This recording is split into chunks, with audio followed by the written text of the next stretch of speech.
Je suis heureux d'être des vôtres ce matin, bien que ce soit à distance. Et aussi, bien que nous soyons le 4e dimanche de l'Avent, ce n'est pas un sermon de l'Avent que je vais vous proposer, mais plutôt un sermon pour le culte de Noël, ce que je regrette, parce que nous n'aurons pas de culte le jour de Noël. Et je dois dire, et je le regrette très fort, dans nos églises évangéliques, souvent il n'y a plus de culte le jour de Noël.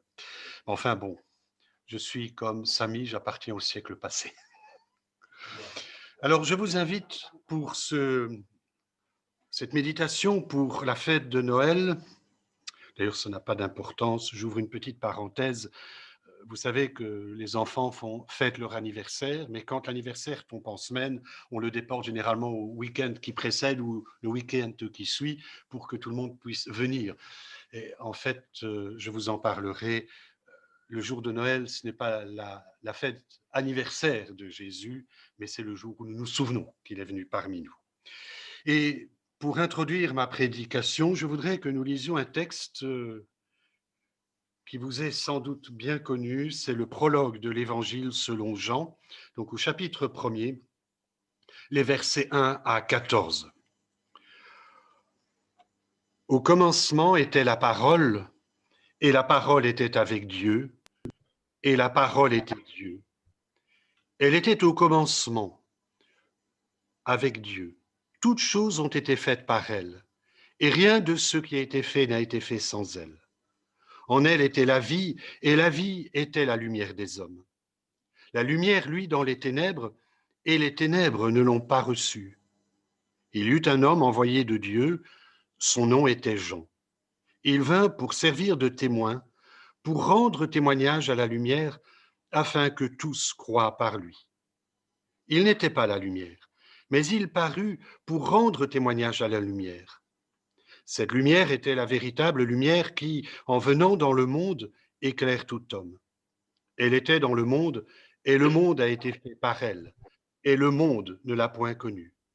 Elle est venue chez les siens, et les siens ne l'ont point reçue. Mais à tous ceux qui l'ont reçue, à ceux qui croient en son nom, elle a donné le pouvoir de devenir enfants de Dieu, lesquels sont nés non du sang, ni de la volonté de la chair, ni de la volonté de l'homme, mais de Dieu.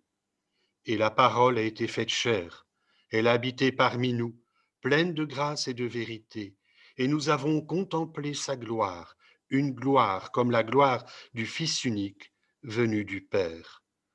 Que le Seigneur bénisse sa parole. Je vous invite à vous recueillir dans la prière. Nous te remercions, Seigneur, parce que en ce temps de l'année, tu nous permets de nous souvenir que les promesses que tu avais faites se sont accomplies. Nous te remercions, Seigneur, parce que tu nous donnes ce matin l'occasion de nous rappeler ce que tu dis dans ta parole. Nous te prions pour ceux et celles qui n'ont pas le privilège, comme nous, ni la liberté de pouvoir se réunir.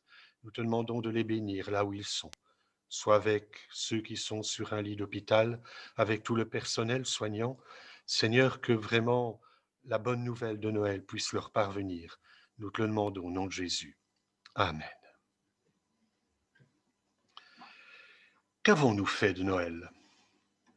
Du jour de la nativité de notre Seigneur, nom qui lui était donné autrefois sur les calendriers. Pardon, excusez-moi, un petit problème technique. De nos jours, beaucoup de personnes ignorent ou font semblant d'ignorer le lien qui existe, le rapport qui existe entre Jésus et Noël. Quand j'étais adolescent, j'ai lu dans le journal Décision, journal qui était publié par l'association d'évangélisation Billy Graham, un article sur la naissance de Jésus. L'auteur y rapportait la réaction de deux dames qui s'étaient arrêtées à la vitrine d'une pâtisserie. Et une de ces femmes a manifesté son vif mécontentement quand elle a vu à la vitrine une affiche qui rappelait que Noël était la fête qui commémorait la naissance de Jésus.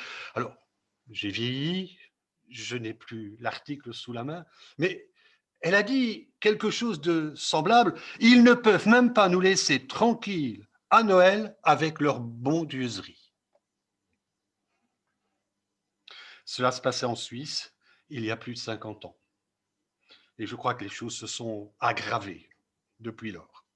Pour la plupart de nos contemporains, et hélas davantage de membres de nos communautés, Noël a perdu son sens historique, et j'insiste, et spirituel. On en a fait une fête de famille, où, du moins on l'espère, on se témoignera de bons sentiments, mais nous savons que les repas de famille ne se passent pas toujours bien. Est-ce que c'est toujours le cas? Est-ce qu'on se manifeste toujours beaucoup de bons sentiments? C'est à vous de répondre. Si aujourd'hui beaucoup de personnes redoutent le temps des fêtes de fin d'année, et Noël en particulier, n'est-ce pas parce qu'on a enlevé le sens véritable, son sens véritable à l'événement? De nos jours, c'est souvent un personnage inventé de toutes pièces. Et je veux parler de ce jovial bonhomme à la barbe blanche, en houppelande rouge, et c'est tonitruant « ho ho ho » qui a remplacé l'enfant de la crèche. Il y a quelques années, dans un magasin de seconde main, j'ai vu des personnages de la nativité. Je les ai trouvés si beaux que je les ai achetés.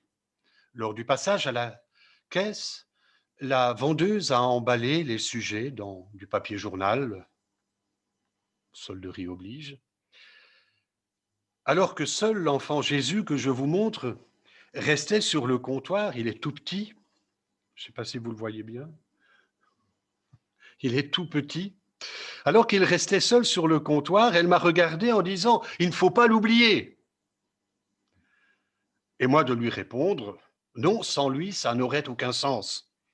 Le client à côté de moi s'est retourné, m'a regardé surpris par ce que je venais de dire à la vendeuse. Il devait me prendre pour un illuminé et se demander peut-être pourquoi Noël n'avait pas de sens sans l'enfant Jésus. Noël nous rappelle, et nous chrétiens, nous devrions nous en souvenir et le rappeler fort et haut, que Dieu nous aime et que dans le cœur de Dieu, il y a de la place pour nous, pour chacun de nous. Que c'est pour nous que Dieu, dans son grand amour, a envoyé son Fils. Oh, je sais que de plus en plus de personnes ne cessent de nous seriner que le Christ n'est pas né en hiver et se servent de cet argument pour dénigrer l'événement que les chrétiens commémorent et aussi la foi chrétienne. Cependant, si nous ignorons la date exacte de la naissance de notre Seigneur, nous voulons en ce jour nous réjouir que Dieu nous a visités et le remercier pour son amour et le louer. En fait, le 25 décembre, les chrétiens célèbrent la nativité du Christ, lumière et sauveur du monde. Quand au IVe siècle, les chrétiens ont voulu fixer une date pour commémorer la naissance de notre Sauveur, il a paru aux docteurs de l'Église que la date du 25 décembre, convenait. Pourquoi? Parce que c'était un temps où les peuples païens célébraient la lumière renaissante. Puisqu'on ignorait la date exacte de la naissance de Jésus, la venue du Christ, lumière du monde, pouvait donc se célébrer en ce temps de l'année où chaque jour l'obscurité cède peu à peu le pas devant la lumière. Où chaque jour la lumière cède le pas à l'obscurité. Il y a une erreur de ma part dans la lecture, du moins dans notre hémisphère. Et il faut savoir que la première date fixée était le 6 janvier, la manifestation du Christ aux êtres humains, l'épiphanie. Passons sur cela. Jésus disait « Je suis la lumière du monde, celui qui me suit ne marchera pas dans les ténèbres, mais il aura la lumière de la vie. » Il y a d'ailleurs quelques années de cela, un moine catholique interviewé à la radio rappelait qu'à Noël, nous ne fêtons pas la naissance de Jésus, mais son incarnation. Rappelons donc que le 25 décembre, nous célébrons non pas l'anniversaire, mais la venue du Seigneur parmi nous. Et cela devrait nous rendre un peu plus humbles, nous amener à nous interroger sur le sens profond de la venue de Jésus parmi nous. Oui, pourquoi le Christ, le Fils de Dieu, est-il venu nous visiter? Vous trouverez sans doute étrange que je trouve un verset de la Bible qui me parle beaucoup et que ce verset ne fasse aucune mention à Dieu. Mais ce verset me parle beaucoup. Pour moi, il est très important. Pourtant, on ne parle pas de Dieu. Et je vais vous le lire ainsi que les deux suivants. En ce temps-là, l'empereur Auguste publia un édit qui ordonnait le recensement de tous les habitants de l'Empire. Ce recensement, le premier du genre, eut lieu à l'époque où Quirinus était gouverneur de la province de Syrie. Tout le monde allait se faire recenser, chacun dans la localité dont il était originaire. Luc commence son récit de la Nativité par cette mention, je cite la Nouvelle Bible second, en ce temps-là parut un édit de César Auguste. C'est bizarre de trouver un texte biblique très important alors qu'on parle d'un empereur qui était païen et qui se proclamait lui-même Dieu. Parce que c'est à partir d'Auguste qu'on a donné le titre de divin aux Césars, aux empereurs. Après des siècles d'attente et ce long silence de plus de 400 années dans lequel il s'était tenu, l'Éternel se manifestait. Il intervenait dans notre histoire. Il accomplissait sa promesse et envoyait le Messie. Il donnait son Fils. Oui, il le donnait au temps de César, au temps de César Auguste. Un autre détail du récit de Luc retient aussi toute mon attention. C'est à des bergers, personnages souvent rustres et grossiers, en cette nuit de la terre, au sens propre comme au sens figuré, qu'un ange a été envoyé. C'est à des hommes qui étaient souvent considérés comme des parias que la bonne nouvelle est annoncée en premier, comme si Dieu voulait dire, même à ceux qui sont rejetés, j'annonce une bonne nouvelle, mon fils aîné. Oui, c'est à eux, si souvent méprisés, que le Seigneur envoie un ange pour leur annoncer la naissance de son fils. À cause de la vive lumière qui accompagne l'apparition de l'ange, les bergers ont été épouvantés. Mais tout de suite, l'ange les a rassurés. Il leur a dit de ne pas avoir peur, car il venait leur annoncer une grande nouvelle. Le Messie venait de naître.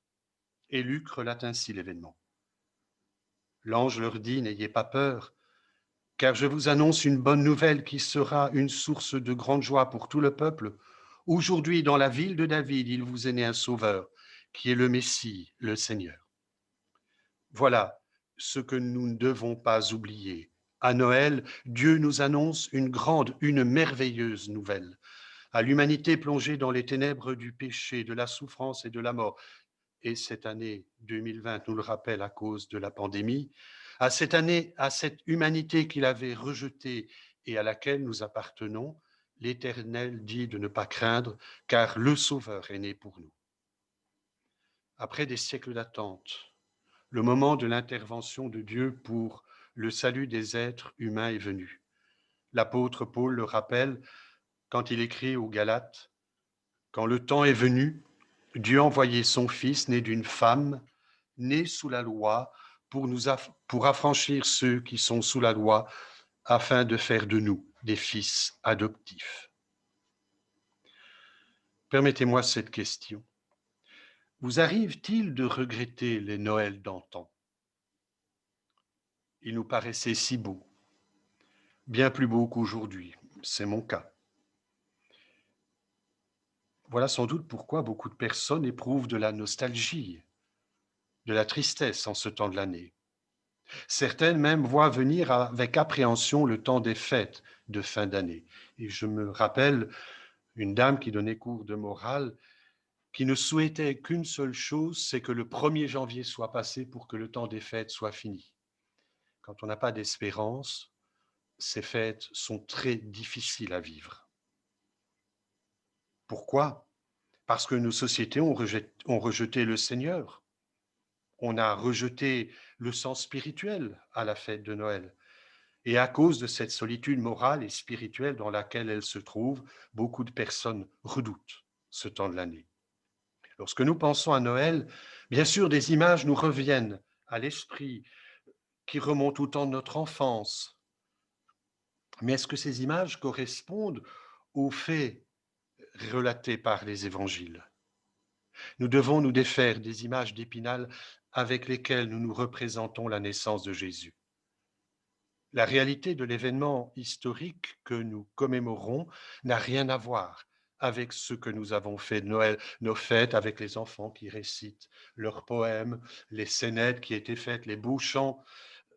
Noël n'a rien à voir avec ça. C'est nous qui avons introduit ça. Et c'est bien, parce que c'est une fête. Mais le jour de la naissance s'est passé tout autrement. Nos crèches sont jolies, proprettes, mais la réalité qu'ont vécue Marie, Joseph et l'enfant Jésus était tout autre. Vous êtes-vous déjà rendu dans une étable? L'odeur âcre et tenace, pour ne pas dire la puanteur qui y règne, vous restera longtemps dans les narines, même quand vous en serez sortis. Et les bergers, eux aussi, ne devaient pas sentir la rose.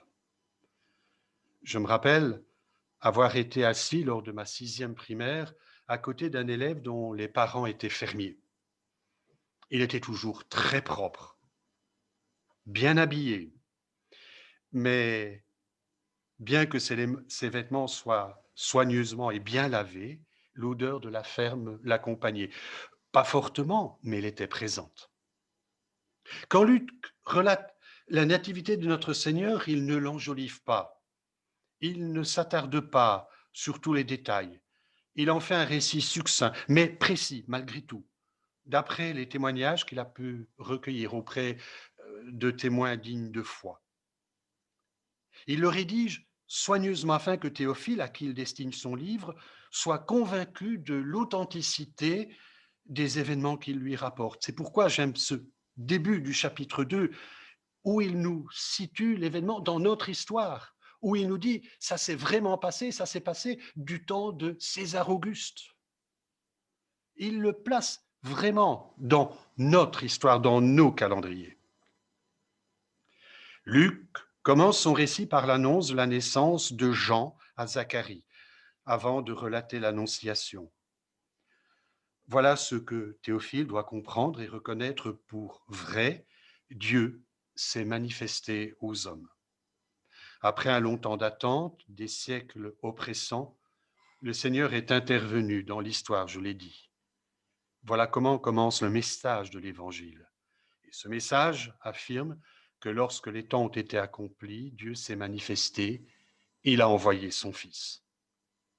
Si la Bible nous rapporte les guerres, les souffrances, les troubles qui ont marqué l'histoire d'Israël, du peuple élu, elle nous dit aussi l'espérance qui maintenait la foi et le courage de tous ceux qui avaient confiance en l'Éternel, le Dieu d'Abraham, d'Isaac et de Jacob.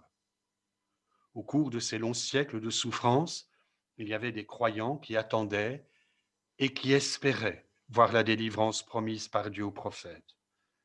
De ces prophètes du passé, l'auteur de l'Épître aux Hébreux a écrit « C'est dans la foi qu'ils sont tous morts, sans avoir reçu les biens promis, mais ils les ont vus et salués de loin, et ils ont reconnu qu'ils étaient étrangers et voyageurs sur la terre. » Un jour, après avoir rappelé une des paroles du prophète Ésaïe, Jésus a dit à ses disciples « Heureux sont vos yeux, parce qu'ils voient, et vos oreilles, parce qu'elles entendent.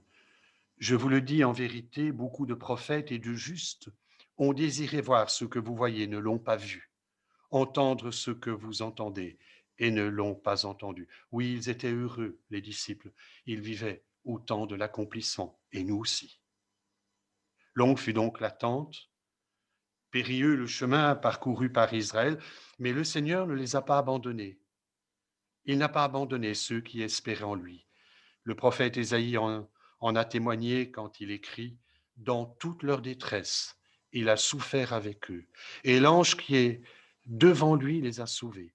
C'est lui-même qui les a rachetés dans son amour et sa compassion, et constamment, par le passé, il les a soutenus et portés. » C'est ainsi que durant toute cette attente, l'Éternel a accompagné son peuple et l'a soutenu par ses promesses. Ésaïe disait que les ténèbres ne régneront pas toujours sur la terre. Le prophète était profondément affecté par les événements dont il était témoin. Et parce qu'il déplorait que son peuple se détournait du Seigneur et de sa parole, il écrit que l'espoir s'en était allé. Il parle de ténèbres, ténèbres spirituelles et morales dans lesquelles se trouvait son peuple. Ténèbres qui résultaient de l'apostasie d'un grand nombre de ses contemporains, qui s'étaient détournés de l'Éternel et avaient rejeté sa parole, bien qu'ils aient conservé certains rites auxquels leur cœur était toutefois étranger. Et cela me fait penser un peu à nos sociétés dites chrétiennes qui gardent certains rites, mais ne croient plus à ce qui en fait la base et le fondement. Mais que représentent ces ténèbres? Les ténèbres sont l'absence de lumière, la nuit. Souvent, elles sont accompagnées par le froid. Et qui a fait le service militaire, c'est que on aspire à voir le jour se lever, et avant que le jour ne se lève, c'est à ce moment-là qu'il fait le plus froid. C'est à ce moment-là que le froid se fait le plus ressentir. L'image des ténèbres est parfois utilisée pour dénoncer un monde où règne la crainte, l'indifférence, la violence, un monde où l'amour est absent. Un pays que vous connaissez a pour devise fraternité.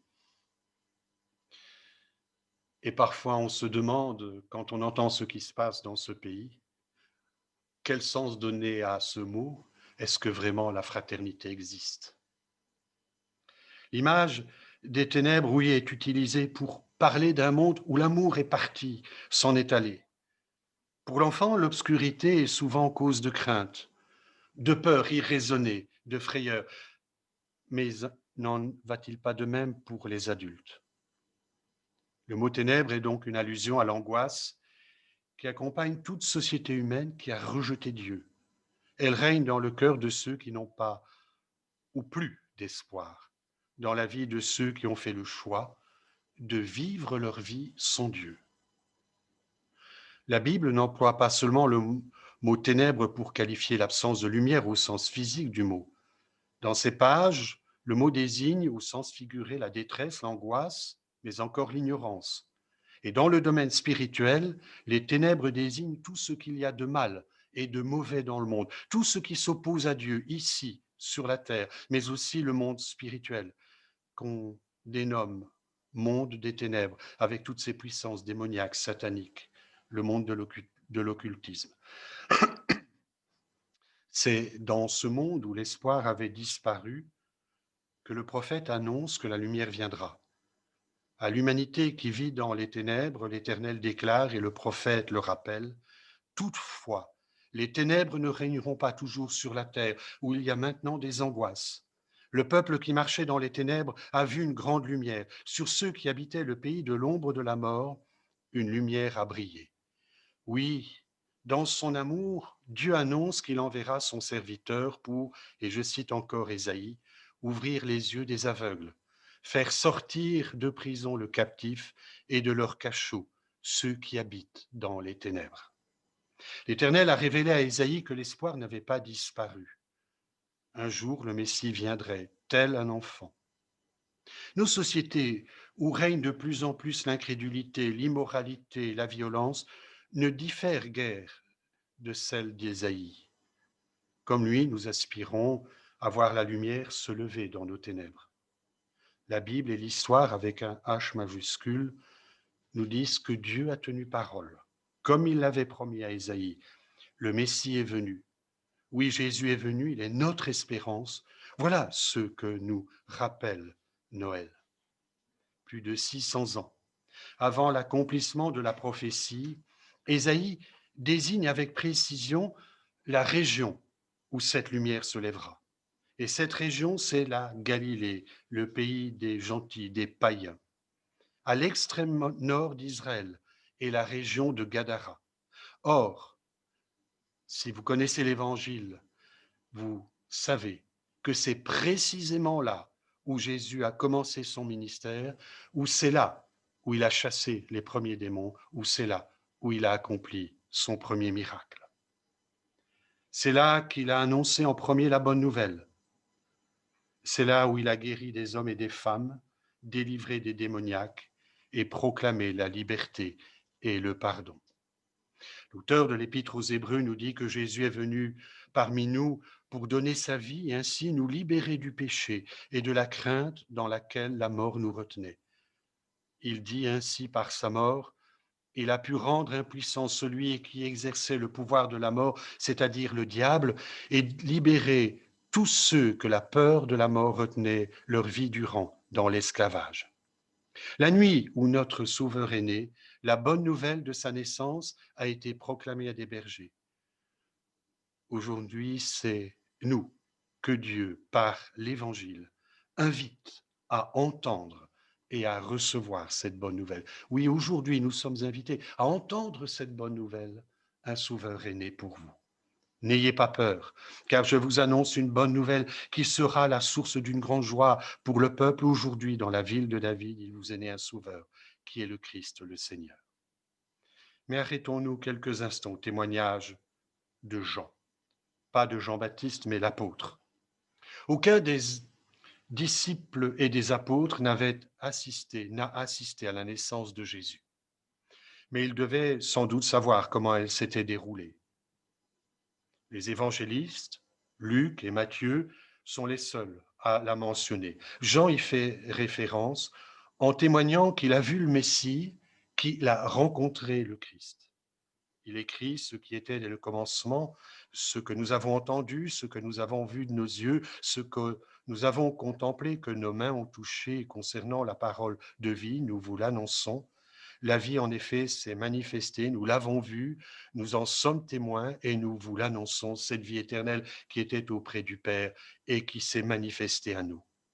Et il écrivait encore, la parole s'est faite chair, s'est faite homme, elle a habité parmi nous, pleine de grâce et de vérité, et nous avons contemplé sa gloire, une gloire comme celle du Fils unique venu du Père. J'en dis que la lumière s'est levée sur notre monde, qu'elle est venue au sein de notre humanité, mais hélas que les hommes ont préféré rester dans leurs ténèbres. C'est là le drame de notre humanité. Elle est indifférente devant l'amour que Dieu lui offre et le rejette. Toutefois, Jean nous dit que si nous acceptons la main que Dieu nous tend par amour, si nous acceptons de croire en lui et en son Fils, qu'il nous donne pour notre salut, il nous pardonne et nous accorde le privilège de devenir ses enfants. Voilà ce qu'il écrit. Oui, Dieu a tellement aimé le monde qu'il a donné son Fils unique afin que tout homme qui croit en lui ne périsse pas, mais qu'il ait la vie éternelle. Il précise à tous ceux qui l'ont reçu, il a donné la possibilité de devenir enfants de Dieu, eux qui croiraient en lui. La lumière s'est levée sur notre monde, elle a brillé en nos ténèbres. Jésus, le Fils de Dieu, est venu parmi nous. Il a fait le don de sa vie pour notre pardon et notre salut. C'est cette bonne nouvelle que nous devons entendre. C'est elle que nous devons recevoir et croire. Aujourd'hui, dans la ville de David, il vous est né un sauveur qui est le Messie, le Seigneur. Jean dit, celui qui croit au Fils de Dieu possède ce témoignage en lui-même. Celui qui ne croit pas Dieu fait de lui un menteur puisqu'il ne croit pas le témoignage que Dieu rend à son Fils. Et qu'affirme ce témoignage? Il dit que Dieu nous a donné la vie éternelle et que cette vie est en son Fils. Celui qui a le Fils a la vie, celui qui n'a pas le Fils de Dieu n'a pas la vie. Je vous ai écrit cela pour que vous sachiez que vous avez la vie éternelle, vous qui croyez au Fils de Dieu. Et j'aimerais terminer avec cette parole de Jésus. Jésus leur dit, je suis la lumière. La lumière est encore pour un peu de temps parmi vous. Marchez pendant que vous avez la lumière, afin que les ténèbres ne vous surprennent pas, car celui qui marche dans les ténèbres ne sait pas où il va. Prions le Seigneur. Seigneur, en ce temps où nous nous souvenons que tu es venu pour être notre Sauveur, il y a tant de choses qui nous préoccupent. Beaucoup s'interrogent comment vont-ils pouvoir fêter Noël, alors que ta parole nous dit que nous devons entendre cette bonne nouvelle qui, depuis plus de 2000 ans, a retenti dans les champs, dans la nuit de Bethléem. Un sauveur vous est né. Seigneur, que nous puissions entendre cette bonne nouvelle et la recevoir. Nous te prions, Seigneur, pour toutes ces personnes qui sont en recherche, pour toutes ces personnes qui souffrent, qui n'ont pas d'espoir, qu'elles puissent en ce temps de l'année, peut-être justement parce que Noël ne pourra pas être fêté comme notre monde a l'habitude de fêter la fête, qu'elles puissent se tourner vers ta parole qui nous dit qu'une bonne nouvelle a retenti pour nous, qu'après tout ce long silence dans lequel tu étais resté, tu t'es enfin manifesté. Oui, manifesté dans notre histoire au temps d'un empereur romain. Tu t'es manifesté, tu es venu parmi nous pour être notre sauveur. Oui, nous te prions, Seigneur, pour que la bonne nouvelle puisse être de nouveau entendue en notre monde où il y a tant de ténèbres. Maintenant, Seigneur, je te prie pour mes frères et sœurs, te demandant que tu sois auprès d'eux, que tu gardes ceux qui passent par l'épreuve de la souffrance, que tu les aides dans leur santé, que tu sois auprès de ceux qui sont accablés par les soucis de la vie, que tu apportes la paix à chacun d'entre eux, que tu nous donnes ta paix, toi dont Ésaïe disait que tu es le prince de la paix. Amen.